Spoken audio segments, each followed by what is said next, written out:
This fly, you're going to need strong thread. GSP? Yeah. GSP, I like Kevlar, but GSP or Kevlar, or if you don't have any strong thread, I brought a few spools of size B, if anybody needs it. You're going to need, you don't need it, but I'm going to recommend you use a little bit of crazy glue. If any of you don't have crazy glue, I brought some extra. Bill's looking for one. Bill, we got one. We got it. Lance has got one. GSP is the gel spun. You know, Yeah, gel spun. They're here somewhere. if you can break that, This is the one where you're going to need calf tail, deer hair. I've got it. Yeah, does anybody have razor blades? yep. Because if you don't, I got extra ones here. Is it because this fly's going to lead us to suicide, or? It could. You tie it in the tail, and the fish commit suicide. Going to pass out the razor blades if they need them? Well, only if they need them. They won't need it yet. Okay. Okay, now guys, on this fly, I'm going to tie it before you do, and this one especially, because when it comes to working with deer hair, most people really have a problem with it, and yet it's a very simple thing to do. It is real easy to do if you follow the steps. The only problem I have with anything to do with deer is the fact that I have no depth perception anymore, and I have more of a hard time getting my cuts where I want them. Sometimes I'll go to cut and it's totally where it shouldn't be. So, okay, what I'm going to do is I'm going to start out coming back about 1/3 of the way back on the hook shank. And I'm going to start my thread right there.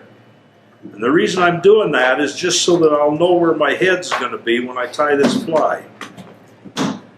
If you get thread or anything up in there too soon, you'll end up covering up and you won't have enough room for the head that you're going to put on it. You're going to need some, on this particular fly, we're going to use yellow marabou. And I know I've got two different kinds of marabou here for two different flies. And it's so hard to find decent marabou anymore. You may have to work with it. But if I'm tying like leeches and stuff, I'll never use a whole feather for a tail. If I'm tying a streamer or a minnow or something, sometimes I'll use 2 feathers for a tail, because they're representing different things. I want my leeches to be real skinny, and I want them to be able to move in the water, where a fish has a bulky shape, and I want to keep that shape.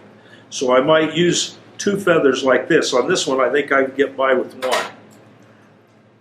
But I'm going to make this tail on this fly about the length of the hook. And I'm going to tie it in right at the back. Then I'm going to come forward, and I'm not going to go past that place where I started my thread. So when I get close to it, I just twist up that marabou and cut it off. And then bring my thread to that starting point, and then I go back over it all the way to right above the barb and cinch it down tight. Now, the next thing, I'm going to add my body material, which, where did I put it?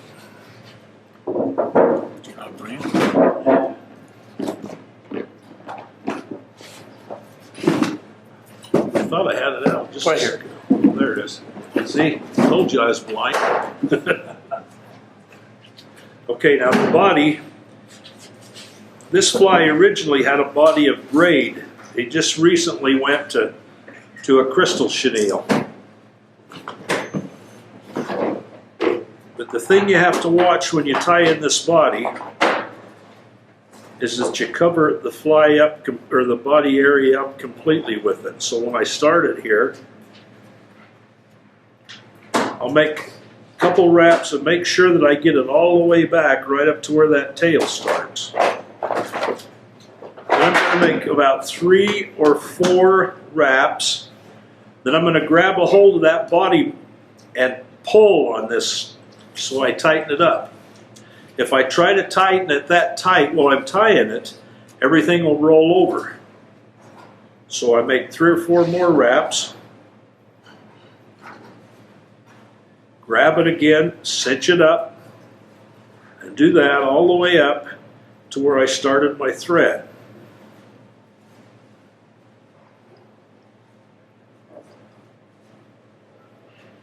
Then I'm going to tie this off right there. I mean, it's an easy fly to tie, it's just you got to follow the steps.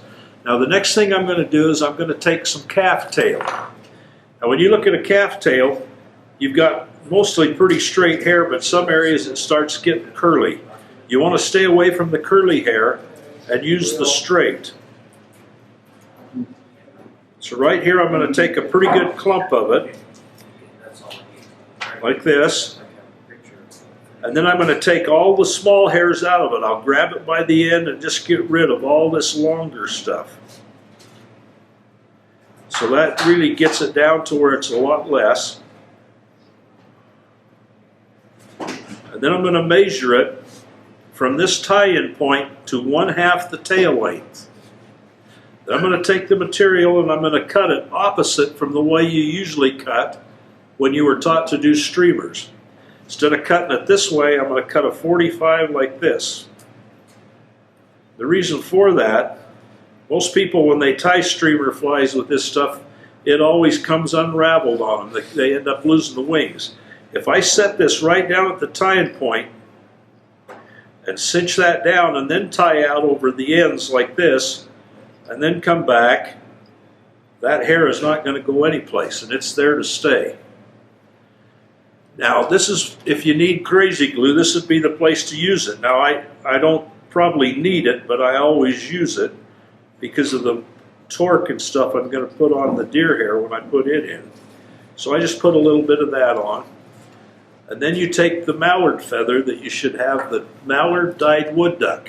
Now the thing you look for in a mallard feather is you want a feather that has a straight stem. Now by straight stem, I mean a stem that goes straight this way, not that curves off to the side. You don't care if the feather's bent, but you got to have a feather that has a straight stem. Now if you look at these, you see how straight the stem is on both of these? It goes straight like that. Okay, I'm going to tie this feather in right on top of that calf tail. Now the only purpose that calf tail has in this fly is to keep this feather from wrapping around the hook. That's why I don't have to use a lot of it. So I'm going to lay this feather right on top and I have it come to the end of the tail, and I want that straight part to go right down the hook. So I'm going to tie it in real loose to begin with. See that I can get it straight. Once I get it straight, then I'll cinch down on it.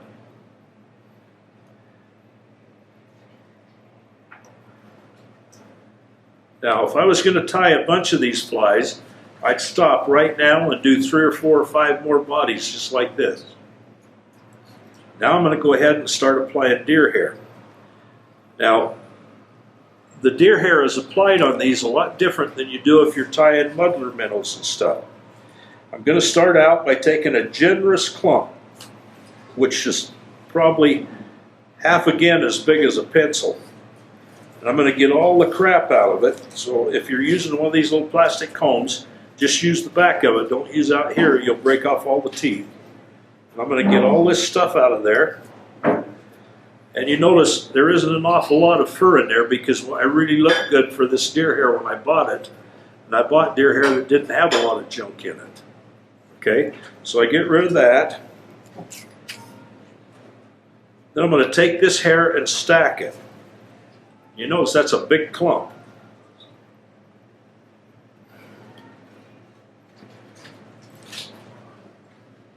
Guess I can just do it on here. I don't want to think I'm ruining their table. Just do it on my knee. Okay, when I get it stacked, I'll take that whole clump of deer hair out and measure it against the hook. Now I didn't stack up as good as it should, so I'll do it again. It's better to do it twice and get it right. Okay. I take the deer hair. Oh, I got some more bad ends in there. So I'll stack it again. Till it comes about to the center of the hook. Then I'm going to take that whole clump and I'm going to cut all those butts off.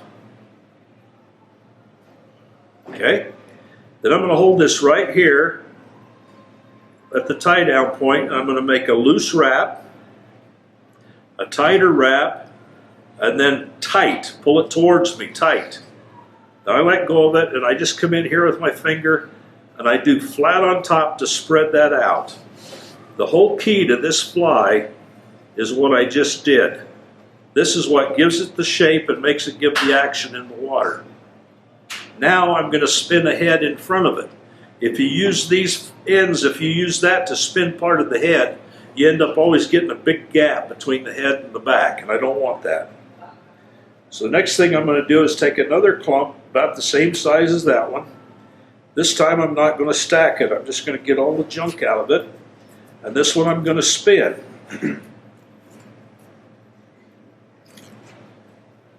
Get rid of the junk.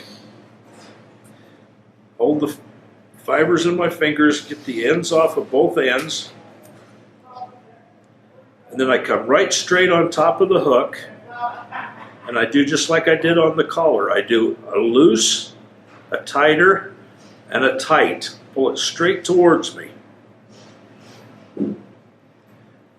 Then I want to get all this stuff back and bring my thread to the front. So what I do is I take now you don't want to pack this tight like you would a bass bug. I don't want this fly to float. I want it to, when it's in the water, I want it to dive, and then I want it to come up, and it does this. It quivers. You watch some of these in the water, right? You see why it drives the fish crazy. So anyway, I'm just going to take and push this back enough that I get it compact. I'm not going to make it really tight like I would a bass bug. So bring my thread to the front. I've got room for one more clump. Tie a bigger head than you do. Yeah, we tie a much bigger head than the ones you'll buy at the store, and I'll explain that in a minute, how we do it. And we talked with Kelly Gallup. He's the inventor of this fly, and he told us that the big head's a big thing, and he says there's guys now using these flies for striped bass in the ocean. Can't they swallow all the stuff? I've had 3 fish so far that have taken this fly so deep, all you can see is the head right at the top of their throat. So you just have to cut it and let them go. And I'm talking about 26, 27-inch rainbows. Okay, now this next time when I put this next patch of hair on, I don't go straight like I did on the last one. I come at an angle. And the reason you come at an angle is so that you don't catch any of the hair that's already down. And I'll make 2 tight clumps, and then I'll just spin it. Like that.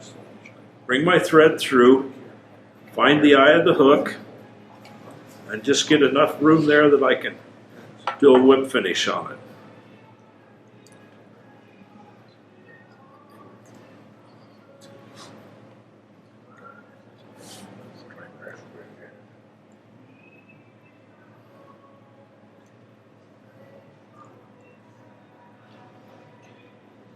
Okay, then I cut my thread.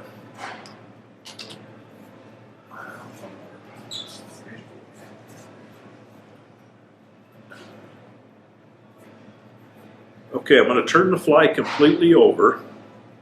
Now I'm going to take a straight edge razor blade. Now you can buy, I'll show you here in a second, straight edge. You can buy tools. Here's a tool that you can put a straight edge in, and it holds that for you. So if you're afraid of getting cut, you might want to buy something like this. But what you do, first thing I do is I take the straight edge and I go right on the bottom, and I cut everything off the bottom in a straight line, like that. Okay? Now the flies that you buy in the store have a smaller head down here and then a big collar that lays flat. We found that they don't catch fish nearly as well as if you have a big head on it. You don't get the action, you don't get the water movement, and you don't get the fly balanced in the water the same. So what I do now, I just take this and I just bend it like this, and I come from the point of the hook, I go this way, I come over this side, do the same thing over here, Then I just do a little bit right on the top. And then I go to my scissors. So I take everything out of the hook, or out of the vise. Okay, now, what I'm going to do is I'm just going to come down at that same angle, all the way around the top.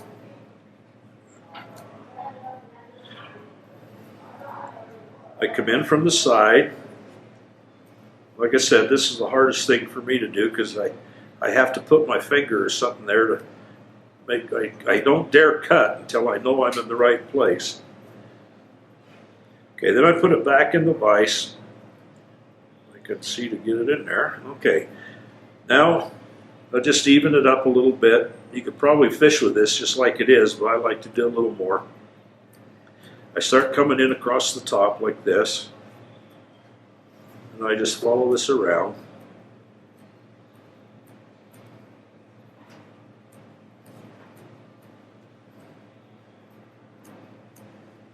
Just separating that head part from the collar.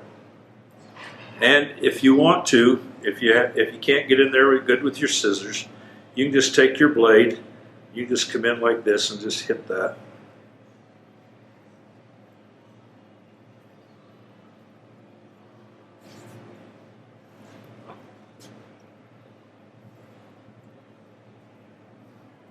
Now this is like having a bad sore. If you keep picking on it, it'll never heal. So you got to decide when enough's enough, and I think this is fishable right now. So I'll just take it out and make one last check. I find that usually that I'll have cut something off that I shouldn't have. But you know what? I found that it doesn't hurt. It still catches fish. Mention a dead cat. Neighbor's dead cat.